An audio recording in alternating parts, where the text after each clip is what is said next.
Halo teman-teman, materi pertama yang akan saya sampaikan adalah pembukaan Undang-Undang Dasar Negara Republik Indonesia tahun 1945.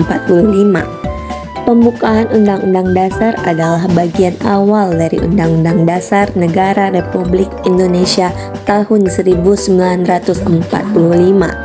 Sebagai bagian yang sangat penting, pembukaan ini mengandung makna dan prinsip-prinsip dasar yang menjadi pijakan filosofis bagi seluruh isi konstitusi. Nah teman-teman, pada makna alinea pertama pembukaan Undang-Undang Dasar dijelaskan pernyataan kemerdekaan sebagai hak bagi semua bangsa di dunia, karena kemerdekaan merupakan hak asasi sebuah bangsa yang bersifat universal. Alinea ini juga membuat dalil objektif, yaitu bahwa penjajahan itu tidak sesuai dengan pri kemanusiaan dan pri keadilan. Penjajahan bertentangan dengan nilai-nilai kemanusiaan, karena penjajahan memandang manusia tidak memiliki derajat yang sama. Penjajah bertindak sewenang-wenang terhadap bangsa dan manusia lainnya. Penjajahan juga tidak sesuai dengan pri keadilan, dikarenakan penjajahan memperlakukan manusia secara diskriminatif. Selanjutnya, pada alinea kedua dijelaskan bahwa kemerdekaan sebagai cita-cita bangsa telah sampai pada saat yang menentukan perjuangan bangsa Indonesia dalam merebut kemerdekaan. Hal itu berarti timbulnya kesadaran bahwa kemerdekaan dan keadaan sekarang tidak dapat dipisahkan dari keadaan sebelumnya. Sebagai bangsa Indonesia, kita harus menyadari bahwa kemerdekaan bukanlah akhir dari perjuangan bangsa. Selanjutnya, pada makna alinea ketiga dijelaskan bahwa kemerdekaan yang dicapai oleh bangsa Indonesia adalah rahmat dan anugerah Tuhan Yang Maha Kuasa. Hal ini merupakan motivasi spiritual perwujudan sikap dan keyakinan bangsa Indonesia, menyadari bahwa tanpa rahmat Tuhan Yang Maha Kuasa, maka bangsa Indonesia tidak akan merdeka. Nah teman-teman, untuk alinea terakhir pembukaan Undang-Undang Dasar ini memuat prinsip-prinsip negara Indonesia. Ada tujuan negara, ketentuan diadakannya Undang-Undang Dasar, bentuk negara, dan dasar negara. Untuk tujuan negara yang hendak diwujudkan, yaitu melindungi segenap bangsa Indonesia dan seluruh tumpah darah Indonesia. Sedangkan ketentuan diadakannya Undang-Undang Dasar untuk menegaskan prinsip Indonesia sebagai dasar hukum. Pemerintahan diselenggarakan berdasarkan Undang-Undang Dasar, tidak atas dasar kekuasaan belaka. Segala sesuatu harus berdasarkan hukum yang berlaku. Setiap warga negara wajib menjunjung tinggi hukum. Artinya, setiap warga negara wajib menaati hukum yang berlaku. Untuk bentuk negara memiliki prinsip, yaitu susunan negara Republik Indonesia yang berkedaulatan rakyat, di mana bermakna bahwa kekuasaan tertinggi dalam negara dipegang oleh rakyat.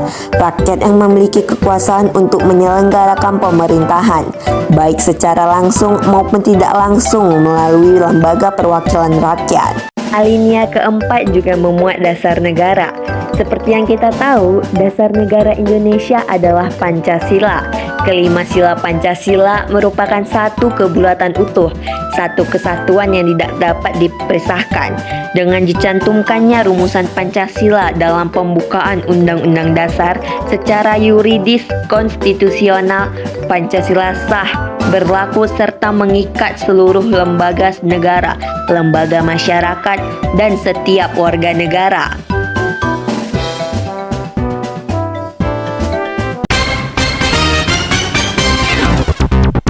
Nah teman-teman, kita masuk ke materi kedua, pokok pikiran pembukaan Undang-Undang Dasar Negara Republik Indonesia tahun 1945. Pokok-pokok pikiran ini meliputi suasana kebatinan dari Undang-Undang Dasar Negara Indonesia.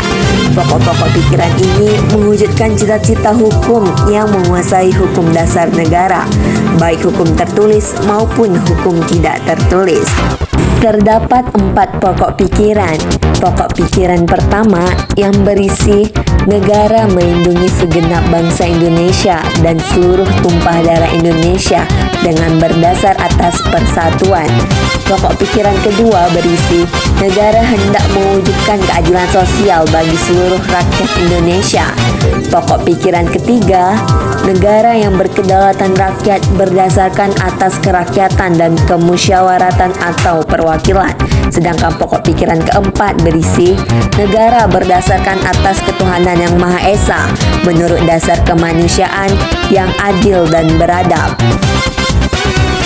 Nah teman-teman, untuk makna pokok pikiran pertama ialah untuk menegaskan bahwa dalam pembukaan Undang-Undang Dasar Negara Republik Indonesia tahun 1945 diterima aliran negara persatuan, negara yang melindungi dan meliputi segenap bangsa dari seluruh wilayahnya. Dengan demikian, negara mengatasi macam paham golongan dari pahaman individualistis. Untuk makna pokok pikiran kedua yaitu untuk menempatkan suatu tujuan atau cita-cita yang ingin dicapai dalam pembukaan Undang-Undang Dasar Negara Republik Indonesia tahun 1945 serta merupakan sebab kausal finalis atau sebab tujuan.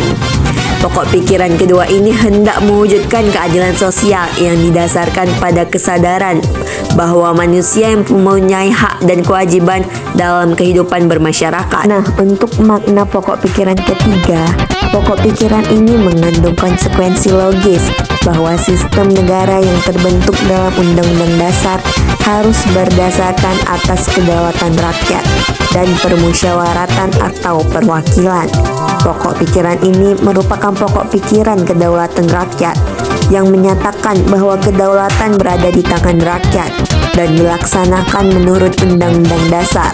Pokok pikiran inilah yang merupakan dasar politik negara. Sedangkan makna pokok pikiran terakhir yaitu pokok pikiran keempat. Pokok pikiran ini mengandung makna bahwa Undang-Undang Dasar harus mengandung isi yang mewajibkan pemerintah dan penyelenggara negara lainnya untuk memelihara budi pekerti yang luhur. Hal ini menegaskan bahwa pokok pikiran ketuhanan mengandung pengertian takwa kepada Tuhan Yang Maha Esa menurut dasar kemanusiaan yang adil dan beradab dengan menjunjung tinggi harkat dan martabat manusia atau nilai kemanusiaan yang luhur. Nah teman-teman, gimana nih, sudah mengerti belum makna alinea pembukaan Undang-Undang Dasar dan pokok-pokok pikiran pembukaan Undang-Undang Dasar? Saya harap penjelasan dari saya memberikan banyak manfaat kepada teman-teman semua. Sekian dari saya, mohon maaf apabila ada salah kata.